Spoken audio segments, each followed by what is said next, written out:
رسول الله صلى الله عليه وسلم فرمي خيرت بين أن يدخل شطر أمة الجنة وبين الشفاعة فاخترت الشفاعة فإنها هي الأوفى. فرمي الله جل جلاله مني سر بشكر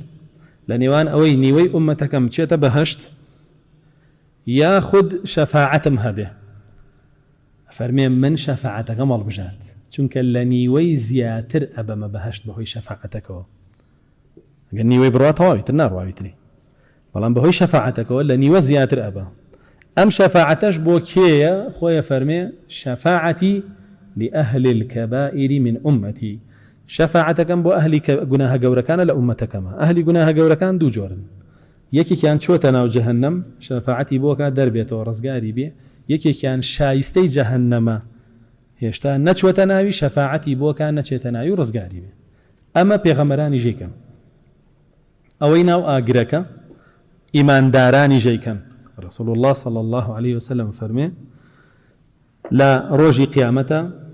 كومالي خلق لبهشتا بينن هندق لبراكانيان لناو جهنم عذاب أخون داواكن لا الله جل جلاله وفرموني پروردگار أنا برامان بون لقال ما ينجيانا كل لقال ما يروجيانا كل عبادتيانا كل موحد بون اسأل أقرأ لفظي حديثك وافرمي إخواننا كانوا يصلون معنا ويصومون معنا ويجاهدون للفظيكنا معنا باشا أوافرمي يعني أمانان هموي هي نويش روجو جهاد أمانان هموي هي بس قناهي كي قوريان كذا شون جهنمو يا كان قناهي كي قورو خواليان خوش نبو خسوني دي جهنمو أهل إيمانان بين بزيان بيانا ديتو باشا أفرمي حديثك رسول الله صلى الله عليه وسلم الله جل جلاله وفرمي برون أواني أيان ناس هميان بين ندرو فرميان هن ندرو للفظك فرمي برون كي ذرة إيمان لضليا هي بين ندرو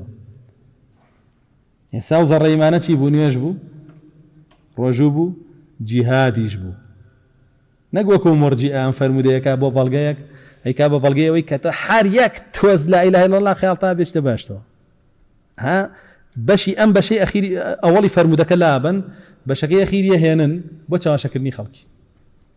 كيسجم رور مرجئة واك بس خوي أوي لقلع أفرمي دواء أوان خلقي كلا جهنم هرمينيتو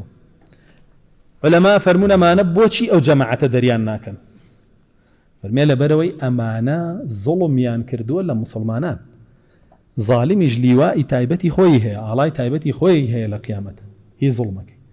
كس حزناك خوي لقريبا ودفاعي لك ترسي بيخنا بال أو تنك ولا تركنوا إلى الذين ظلموا فتمسكم النار ميلي ضل النبي هر ميلي ضل نقدس وتشكو همشتي حد بس ضل بو ظالم كان يقنا أجر أتانقريته ولا قيامة أفرمون لا ترسي أويك أجرنا ينقريته بس يناكن هندق لزنان وأفرمون أفرمي شي أمانته ملائكة كان الله جل جلاله وفرمي برون لجهنم همو أوان بين دروا كزر إيمان لضليانا بعض المشيان كرد به هرشيان كرد به سزاكيان خواردو باق بونته فرمي ملائكات دريان أكن بشي الناس نو أم بشي حديثك ناهين اللي رشا فرمي بشوي نواري سجديانا أجر همو شوي نيخواش سيناني سجدكنا بيك واتن يجيبويانا بويتي